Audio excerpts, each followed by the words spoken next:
বানালাম একটু আপনাদের বলে দিই কি দিলাম। টক দইটা তো দেখতেই পেলেন, তার মধ্যে একটু শশা কুচি দিলাম, তারপর একটু গোলমরিচের গুঁড়ো দিলাম, আর ফ্ল্যাক্স সিডস দিলাম। নিজেকে ফিট রাখার জন্য এবং হেলদি রাখার জন্য সারা বছরই আমি খাওয়া দাওয়ার ব্যাপারে কিন্তু খুব সতর্ক থাকি। তবে এখন আরো বেশি করে যে সময়টার মধ্যে দিয়ে আমরা যাচ্ছি, আরো বেশি করে আমাদের সতর্ক থাকতে হবে। তাই ইমিউনিটি বিল্ড আপ করার জন্য যা যা খাওয়া দরকার সেগুলো খাই। আপনাদেরও বলবো, আপনারাও কিন্তু সেটা ফলো করুন। আচ্ছা, আজকে এই প্রিয় তারকার অন্দরমহলের এপিসোডে এমন কিছু মানুষের সঙ্গে আড্ডা মারবো, তাদের অন্দরমহলে যাব, যারা আমার ভীষণ ভীষণ ভীষণ ভীষণ প্রিয় মানুষ, আমার ভীষণ বন্ধু। এবং শুধু তাই নয়, তারা কিন্তু ভীষণ ট্যালেন্টেড। নাচ, গান, রান্না বান্না সবকিছুতে 100-100। আর রান্না বান্নার কথা যখন উঠলো, তাহলে আমার সেই বন্ধুটির অন্দরমহলে ঢুকে পড়ি, যে বলবো না, নিজেরা দেখুন।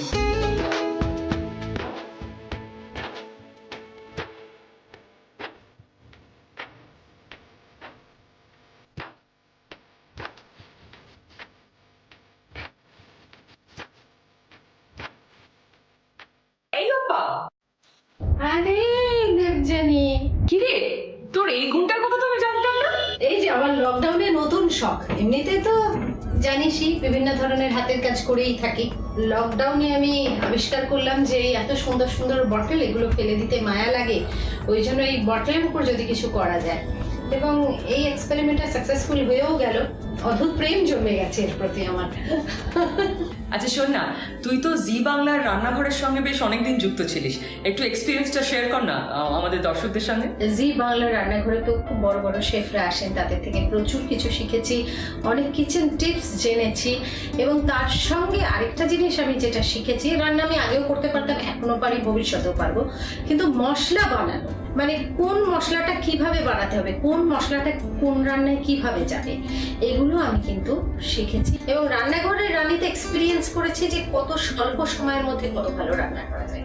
এটা একটা খুব বড় এক্সপিরিয়েন্স ছিল আমার, এবং 2 বছর আমি খুব আনন্দে কাটিয়েছি। রান্না বান্না তো গেল, আর কি করছিস?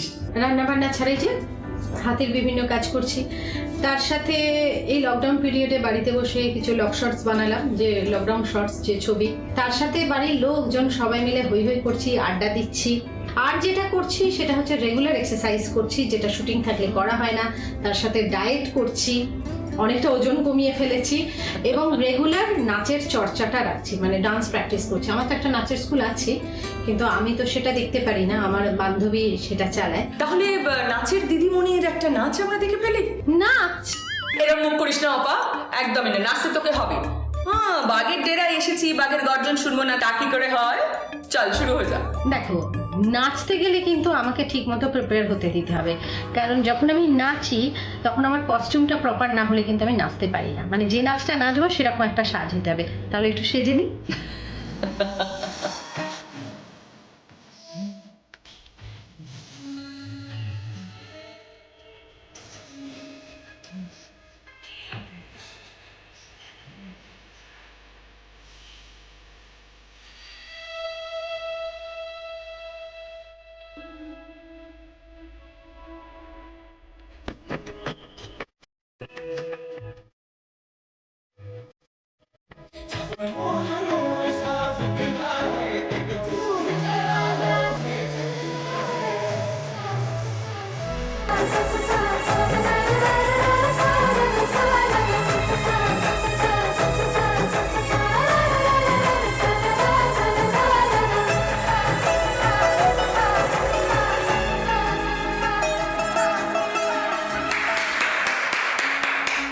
কেমন লাগলো?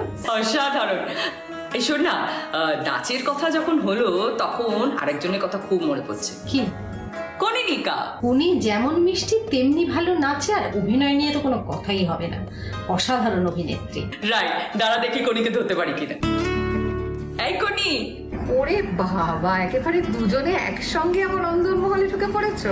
ঢুকে যখন পড়েছি তখন দেখি তুই কি করছিস। কি আর করবো, খালি মেয়ের কাজ করছি। ভাবলাম মেয়ের জামা কাপড়গুলো গুছিয়ে রাখি। বাড়িতে আছি কিন্তু কোনো অবসর নেই গো, সারাক্ষণ এই কাজ করছি না হলে ওই কাজ করছি, মানে মেয়ের পেছনে দৌড়ে বেড়াচ্ছি। আরে মেয়ের কি নাম রাখলি? ও ভালো নাম আনতে পারে না, কিন্তু ডাক নাম কিয়া, আমরা সবাই কিয়া বলেই ডাকি। এই কোনি কি আর বয়স কত হলো রে? 1 বছর হয়ে গেল গো।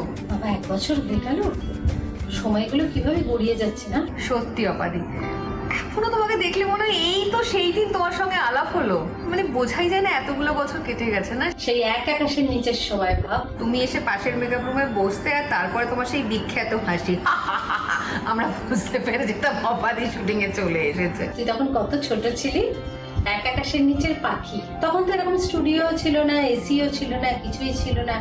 কত গরমে, কত প্রতিবন্ধকতার মধ্যে, কিন্তু সবাই মিলে একসাথে আমরা কিভাবে কাজ করতাম। আর যখন আমাদের শুটিং থাকতো না, যখন শর্টে গ্যাপ থাকতো, তখন আমরা পুকুর পাড়ে বসে আড্ডা দিতাম। বল, শুধু তো সিরিয়ালে শুটিং ছিল না, জি এর সঙ্গে একটা কি বলবো, একটা পরিবারের মতো ছিল। অপাদির মজাটা হলো অপাদি ভীষণ একজন স্বতঃস্ফূর্ত অভিনেত্রী, তো আমিও আমার 100% দিয়েছিলাম। অপাদি একদম ভেতর থেকে অভিনয়টা করেছিলেন। আসলে অপাদি ব্যাপারটাই আলাদা। দেবযানী কোনির সঙ্গে কাজ করা কিন্তু একটা এক্সপেরিয়েন্স। এখনো পর্যন্ত কোনি এত বাধ্য, মানে কোনো একটা কিছু দেখে যদি কোনিকে মনে হয় বলি, যদি এটা কিন্তু এক আকাশের সময় থেকে, প্রথম দিন থেকে, যে কোনি এই জায়গাটা না আমার মনে হচ্ছে তুই যদি এরকম করিস ভালো হয়, এখনো পর্যন্ত কিন্তু কথা শোনে। যদিও আমি ওর থেকে অভিনয়টা শিখি। দেখ, আমাকে আর লজ্জা দিও না প্লিজ। বাবা, দুজনে তো একেবারে দুজনের প্রশংসা পঞ্চমুখ আমি দেখতে পাচ্ছি। আসলে কোনির সঙ্গে আমার খুব মিল। কোনি যেরকম সংসার করে, সংসারী মানুষ, এক হাতে সংসার সামলায়, আমিও তাই। আমার এত বড় সংসার, এক হাতে আমাকে সংসার সামলাতে হয়, আরেক হাতে আমরা বাইরের জগৎটাকে সামলাই, আমাদের কাজের জায়গা। বেশ, তাহলে এখন দুজনকে একটা এক হাতের কাজ দিই। ব্যাস, কি বললে বলো তো, ভুল করে ফেললে তো। কোনো কথা বলা মানেই তো বিপদ, মুখ থেকে কোনো কথা ফেললেই ব্যাস হয়ে গেল। মুখ থেকে বলে যখন ফেলেছি তখন কাজ তোমাদের করতেই হবে। সর্বনাশ করেছে। কি টাস্ক করতে হবে শুনি? বালিশের ওয়ার করাতে হবে। এক হাত দিয়ে দুটো হাতের ব্যবহার করা যাবে না। সে কি কথা, এটা নাকি আবার, এটা ইজি টাস্ক? ভাব, এটা নাকি সোজা কাজ। এরকম করিস না। চল চল, লেটস স্টার্ট। চলো চলো, শুরু হয়ে যাও, শুরু হয়ে যাও।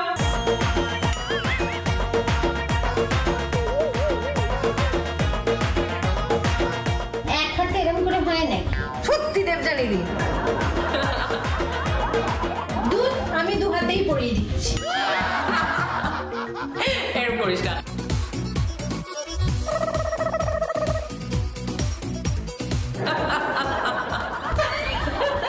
হয়েছে, পেরেছি কিন্তু।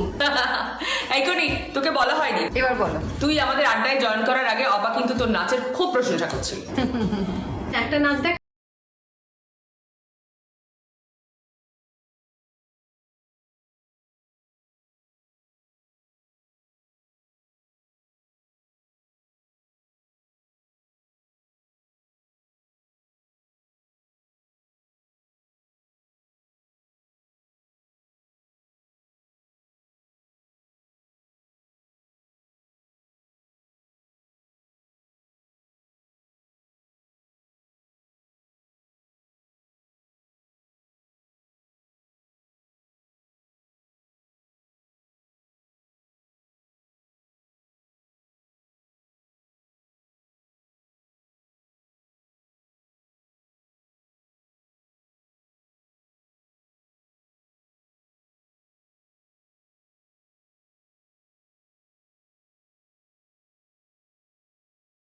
কিয়া হওয়ার পর থেকে মাঝে মধ্যে মন খারাপ হলে নাচি অবশ্যই, কিন্তু এখন মেয়েই আমায় সারাক্ষণ নাচাচ্ছে।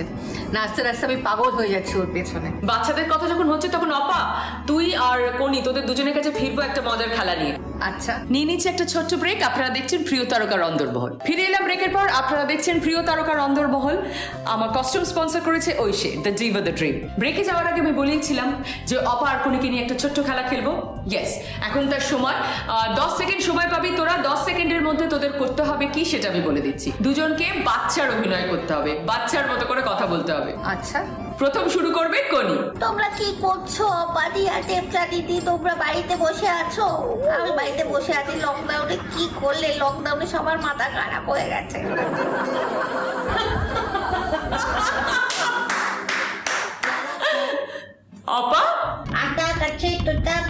ডালিম গাছের মুখ, এত ডাকি তবু কেন কোনো কথা বলবো না?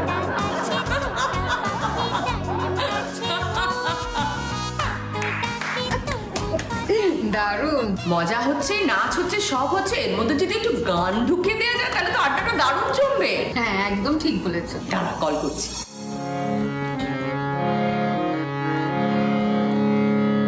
পুরানো সেই দিনের কথা ভুলবি কি রে হায়, ও সেই চোখের দেখা প্রাণের কথা সে কি ভোলা যায়?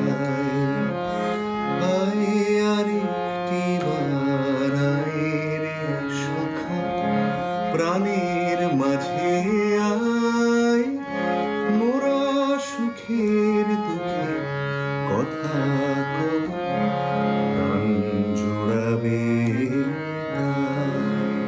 আহা, এমন একজন প্রিয় বন্ধুর অন্দরমহলে ঢুকে আর তার গলায় যদি এরকম গান শোনা যায়, মনটা কার না ভালো হয় বলতো? Thank you so much. সাহেব, আজকে শুধু কিন্তু এই একটা গানই হবে না, আজকে অনেকগুলো গান শুনবো কিন্তু। আচ্ছা দেবজানীদি, এখানে অপার কথা আমাকে বলতেই হবে। আমি জানি না তুমি নিশ্চয়ই জানো যে অপাও কিন্তু খুব সুন্দর গান করে। যদিও তোমরা দুজন তো ভীষণ ভালো গান গাও, তোমাদের পাশে তো আমার গান আসে না, তাই আমি আর দেবজানীদি গান শুনবো, তুমি আর অপাদি বরং গানটা গাও। তুই গান গাইতে পারিস না এই কথাটা প্লিজ বলিস না, কারণ সেটা আমি মানতে একদম নারাজ। হ্যাঁ, এটাই মানতে পারছি না। আজকে আমরা তিনজনই গান করবো। হবে হবে বৎস, কোনো চিন্তা নেই। আমি যখন আছি তখন তোমাদের তিনজনকে দিয়েই আমি গান গাওয়াবো। ইয়েস। কিন্তু এখন আমি সাহেবের কাছ থেকে কিছু কথা শুনবো। আমার একটা সত্যি করে কথা বলবি, ছোটবেলা থেকেই তোর এই চোখের প্রেমে কজন মেয়ে পড়েছে?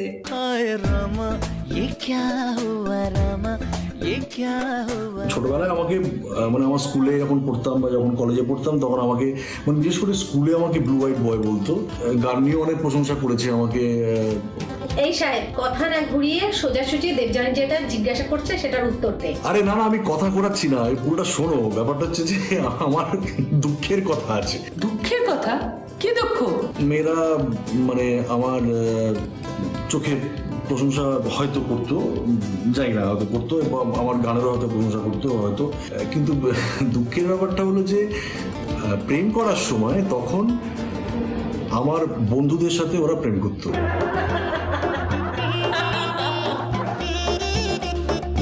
আর অপা তোর?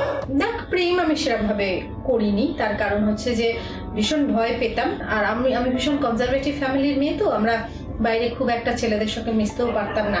আর তখন তো এরকম এত ফ্রি ব্যাপারও ছিল না। তো তার মধ্যে হ্যাঁ, যেটা হতো, আমার বাড়িতে লেটার বক্স ছিল, আর লেটার বক্সে প্রচুর রং বেরঙের পাতায় চিঠি পড়তো।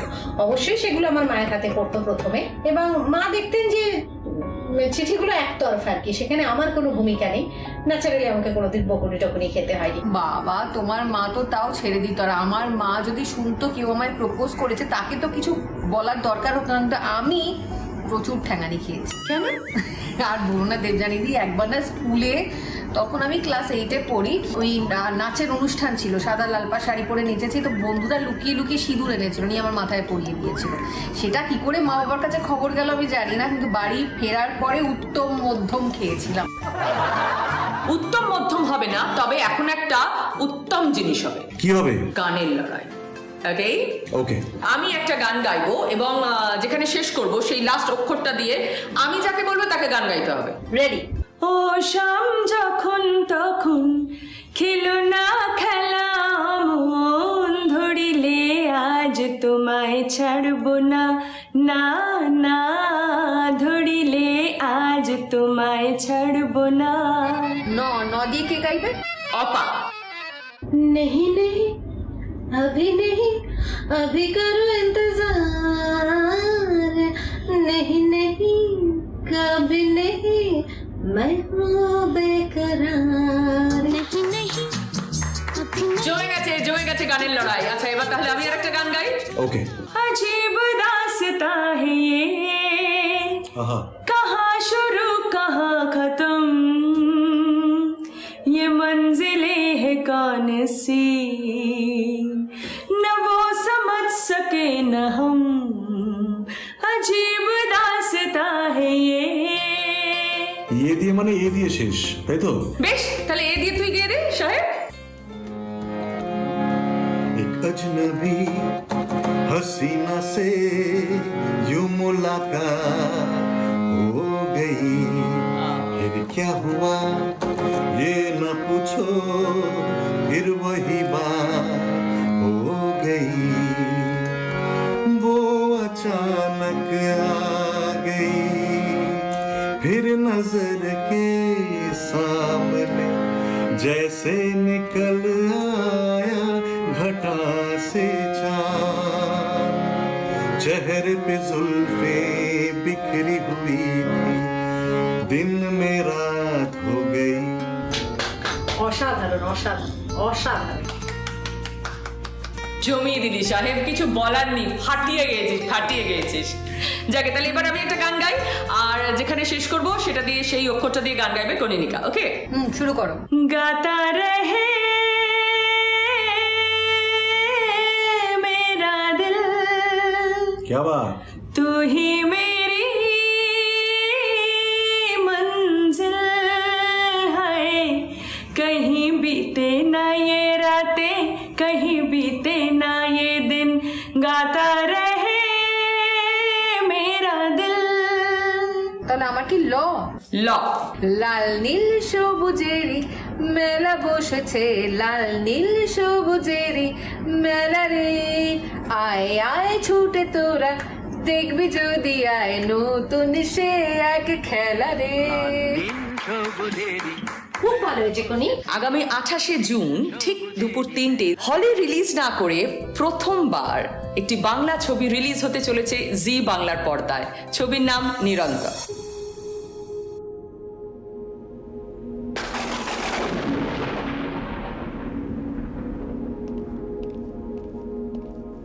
এত সহজ তো নাই হতে পারতো,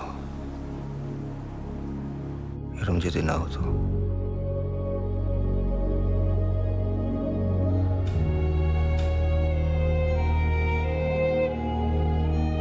She was asking about you.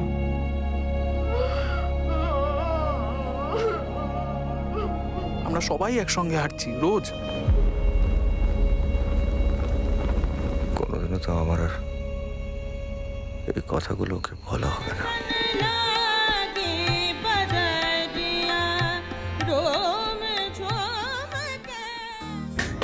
ট্রেলারটা তো দারুণ হয়েছে। জি বাংলার পর্দায় দেখা যাবে বুম্বাদার ছবি, আমি তো অবশ্যই দেখবো।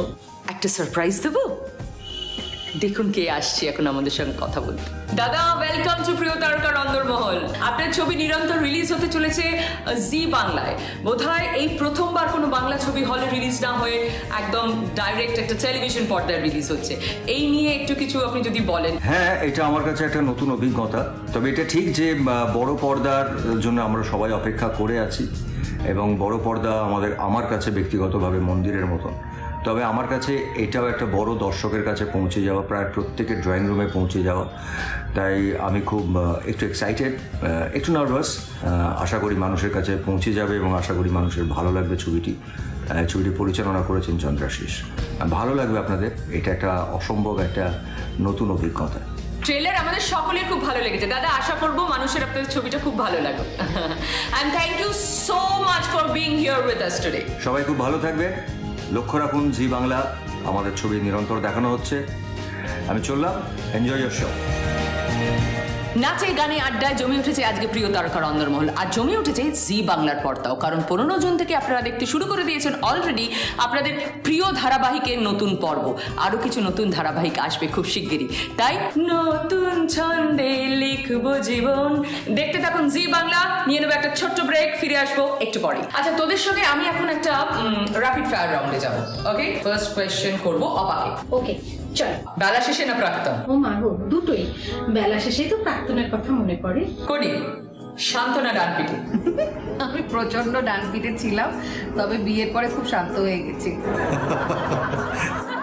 সাহেব, তোর জন্য ঋত্বিক ঘটক না সত্যজিৎ রায়? ঋত্বিক ঘটক তো অবশ্যই আছেন, উনি তো আমার he is one of my most favourite directors. কিন্তু আমার শুরুটা যেহেতু সত্যজিৎ বাবুর হাত ধরে, তাই সত্যজিৎ রায়। অভিনয়? না, অভিনয় তো নয়, গানে। তাই নাকি? আমি যে ছবিটাতে প্লেব্যাক করেছিলাম সেটা শ্রী সন্দীপ রায়ের ছবি, গুপি বাঘা ফিরে এলো, কিন্তু তত্ত্বাবধানে ছিলেন সত্যজিৎ রায়। তাঁরই ছত্রছায়া ছবিটা তৈরি হয়েছিল। আমাকে এবং আমার বাবাকে ওনার অ্যাম্বাসাডার গাড়িটা পাঠিয়েছিলেন, আমি ওই গাড়িটা করে ওনার বাড়িতে গেছিলাম। উনি একটা ইজি চেয়ারের উপরে বসেছিলেন এবং সেখানে আমি ওনার কোলে বসার সৌভাগ্য হয়েছে। আমার কোলে বসে উনি আমাকে নিজের হাতে মিষ্টিও খাইয়েছেন, রসগোল্লা। আচ্ছা। তো যাই হোক, তবে আরেকটা দিন আমাকে উনি গাড়ি পাঠালেন, সেম ওই অ্যাম্বাসাডার গাড়ি করে আমি স্টুডিওতে গেলাম, সেখানে রেকর্ডিং হলো এবং উনি কাঁচের ঘরে বসে ইনস্ট্রাকশন দিলেন আমাকে। গানটা দুবার টেক হলো, প্রথমবার গাইলাম, উনি বলেন খুব ভালো হয়েছে, আরেকবার শুনবো। আরেকবার গাইলাম, ওকে হয়ে গেল। তাহলে সেই গানটা একটু শুনি। কেমন বাঁশি বাজায় শোনো মাঠেতে রাখাল, তার সুরে বুঝি জাদু আছে, মন হলো মাতাল। কেমন বাঁশি বাজায় শোনো মাঠেতে রাখাল, মনে বাঁশি বাজায় শোনো। হাতে আর সময় নেই, আমাকে তো যেতেই হবে। তবে হ্যাঁ, যাওয়ার আগে আজকে একটু পর্বটা হই হুল্লোড় করে শেষ করি, অপার কোণে নাম দিয়ে।